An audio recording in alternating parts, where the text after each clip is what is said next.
बिहार में जैसे जैसे विधानसभा चुनाव नजदीक आ रहे हैं, सियासी माहौल गर्माता जा रहा है। पार्टियां बड़े बड़े वादों और दावों के साथ जनता को लुभाने में जुटी है, लेकिन साथ ही एक दूसरे पर कीचड़ उछालने का सिलसिला भी जोरों पर है।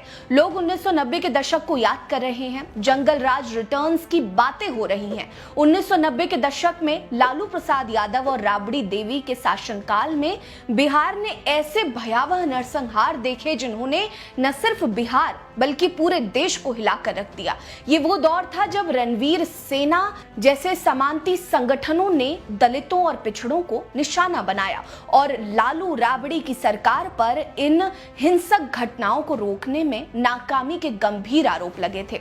बिहार के लोग आज भी इस दर्द को भूले नहीं हैं और राजनीतिक पार्टियां इस मुद्दे को जोर शोर से भुनाने में लगी हुई हैं। नमस्कार, मेरा नाम है रीटा। आज की वीडियो में मैं आपको बिहार के 5 सबसे बड़े दलित नरसंहार के बारे में बताऊंगी, जिसकी कालिख आज भी लालू यादव और राबड़ी देवी पर लगी हुई है। पहला है बथानी टोला नरसंहार। दरअसल भोजपुर जिले के बथानी टोला गांव में 11 जुलाई 1996 को एक ऐसी घटना घटी जिसने रणवीर सेना को सुर्खियों में ला दिया। रणवीर सेना ने इस दिन दहाड़े 21 दलित और मुस्लिम लोगों की बर्बर हत्या कर दी, जिनमें 11 महिलाएं, 6 बच्चे और 3 दूध मुहे शिशु शामिल थे। कहा जाता है कि ये नरसंहार 1992 के 12 नरसंहार का बदला था, जिसमें माओवादियों ने 35 भूमिहारों की हत्या कर दी थी। रणवीर सेना भूमिहार जमींदारों की निजी सेना थी। उसने ही इस खौफनाक वारदात को अंजाम दिया था। इस मामले में 35 अज्ञात लोगों के खिलाफ केस दर्ज हुए, लेकिन 2012 में पटना हाईकोर्ट ने 23 आरोपियों को बरी कर दिया।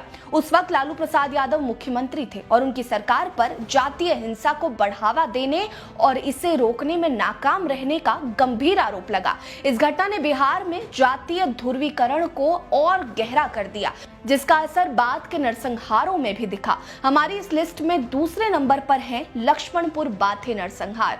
दरअसल 1 दिसंबर 1997 की सर्द रात को जहानाबाद जिले के लक्ष्मणपुर बाथे गांव में ऐसा तांडव मचा जिसने हर किसी को सोचने पर मजबूर कर दिया। इसे देश का सबसे बड़ा जातीय नरसंहार कहा गया। रणवीर सेना के हथियारबंद लोगों ने सोन नदी के किनारे बसे इस गांव में रात 12 बजे हमला बोल दिया और 58 दलितों को गोलियों से भून डाला। मरने वालों में 2 से 8 साल के 16 बच्चे थे, 27 महिलाएं थी और बुजुर्ग और दलित युवक भी शामिल थे। इस नरसंहार ने बिहार की कानून व्यवस्था पर सवाल उठाए और तत्कालीन राष्ट्रपति KR नारायणन ने इसे राष्ट्रीय शर्म करार दिया। 7 अप्रैल 2010 को पटना सिविल कोर्ट ने इस मामले में 16 दोषियों को फांसी और 10 को उम्र कैद की सजा सुनाई, लेकिन 2013 में पटना हाईकोर्ट ने सबूतों के अभाव में सभी को बरी कर दिया। ये फैसला दलित समुदाय के लिए करारा तमाचा था। उस वक्त राबड़ी देवी मुख्यमंत्री थी और उनकी सरकार पर रणवीर सेना को संरक्षण देने का आरोप लगा। हमारी इस लिस्ट का तीसरा मामला शंकर बिगहा नरसंहार है। दरअसल 25 जनवरी 1999 की कड़कड़ाती ठंड में जहानाबाद जिले के शंकर बिगहा गांव में एक और भयावह नरसंहार हुआ। रणवीर सेना ने 22 दलितों की हत्या कर दी, जिनमें ज्यादातर महिलाएं और बच्चे थे। इस घटना ने एक बार फिर राबड़ी देवी की सरकार को कटघरे में लाकर खड़ा कर दिया। पुलिस ने 29 लोगों को नामजद किया, लेकिन 2015 में जहानाबाद जिला अदालत ने 24 आरोपियों को सबूतों के अभाव में बरी कर दिया। गवाहों के मुकरने और डर के मारे चुप रहने की वजह से न्याय नहीं हो सका। इस नरसंहार ने यह साबित कर दिया कि लालू राबड़ी शासन में कानून व्यवस्था चरमरा गई थी और दलित समुदाय असुरक्षित महसूस कर रहा था। हमारी इस लिस्ट का चौथा नरसंहार है मियापुर नरसंहार।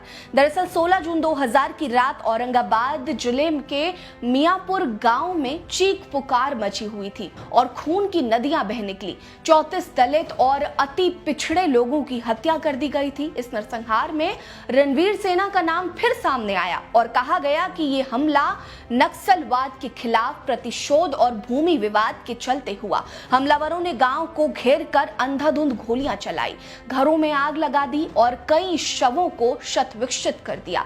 इस घटना में पुलिस की मिलीभगत के भी आरोप लगे। राबड़ी देवी की सरकार ने जांच के लिए आमिर दास आयोग बनाया, लेकिन 2005 में नीतीश कुमार के मुख्यमंत्री बनते ही इसे भंग कर दिया गया। 2013 में 10 में से 9 आरोपियों को बरी कर दिया गया। इस नरसंहार ने स्वर्ण और दलितों के बीच नफरत की खाई को और चौड़ा कर दिया और कई लोगों ने डर के मारे गांव छोड़ दिए थे। हमारी इस लिस्ट का 5वां नरसंहार है बारा नरसंहार। दरअसल 12 फरवरी 1992 बिहार के गया जिले के बारा गांव में एक भीषण सामूहिक नरसंहार हुआ था। इसमें प्रतिबंधित नक्सली संगठन माओवादी कम्युनिस्ट सेंटर यानी एमसीसी के सशस्त्र दस्ते ने गांव पर हमला कर दिया और 35 भूमिहार जाति के लोगों की निर्मम हत्या कर दी गई। मारे जाने वाले लोगों में अधिकांश लोग किसान परिवार से जुड़े थे। उस समय मध्य और दक्षिण बिहार में भूमिहार तथा अन्य उच्च जातियों के प्रभावशाली जमींदार समूह और दलित पिछड़े वर्गों के संगठन के बीच तीव्र जातीय संघर्ष चल रहा था। एमसीसी मुख्यतः दलित और पिछड़े तबकों के समर्थन से जमींदार और ऊंची जातियों के खिलाफ सशस्त्र संघर्ष करता था। वहीं भूमिहारों से जुड़ा सैनिक संघ और बाद में रणवीर सेना जैसे संगठन अस्तित्व में आए। बारा नरसंहार एमसीसी द्वारा भूमिहार समुदाय पर दबाव और बदले की कार्रवाई के रूप में अंजाम दिया गया। यह घटना बिहार के तत्कालीन मुख्यमंत्री लालू प्रसाद यादव के शासनकाल में हुई थी। उस दौर में राज्य में जातीय संघर्ष और नक्सली हिंसा चरम पर थी। इस नरसंहार की जांच के बाद पुलिस ने 35 से अधिक आरोपियों को गिरफ्तार कर लिया। निचली अदालत ने कई को मृत्यु दंड और आजीवन कारावास की सजा सुनाई, लेकिन आगे चलकर पटना हाई कोर्ट और बाद में सुप्रीम कोर्ट ने सबूतों की कमी, गवाहों के मुकरने और जांच में खामियों के आधार पर अधिकांश आरोपियों को बरी कर दिया। केवल 4 आरोपियों की सजा सुप्रीम कोर्ट ने बरकरार रखी थी। लालू प्रसाद यादव और राबड़ी देवी का शासनकाल यानी 1990 से 2005 तक बिहार जंगल राज के नाम से कुख्यात रहा। इन नरसंहारों ने उनकी सरकार की नाकामी को उजागर किया। आलोचकों का कहना है कि लालू ने सामाजिक न्याय का नारा तो दिया, लेकिन रणवीर सेना जैसे संगठनों को रोकने में असफल रहे। कुछ का दावा है कि लालू ने सामंती ताकतों से हाथ मिलाकर हिंसा को बढ़ावा दिया। हालांकि लालू के समर्थक कहते हैं कि उन्होंने दलितों और पिछड़ों को सशक्त करने की कोशिश की, लेकिन सामंती ताकतों और नक्सलवाद के बीच पिसते हुए उनकी सरकार को बदनाम किया गया। फिर भी इन नरसंहारों में न्याय की कमी ने दलित समुदाय में गहरा अविश्वास पैदा किया। इन सभी नरसंहारों में एक बात कॉमन थी और वो था न्याय का अभाव, गवाहों का डर, पुलिस की निष्क्रियता और साक्ष्यों की कमी ने हर बार आरोपियों को बरी करवा दिया। दलित समुदाय के लिए ये सिर्फ हत्या नहीं बल्कि उनके अस्तित्व पर हमला था।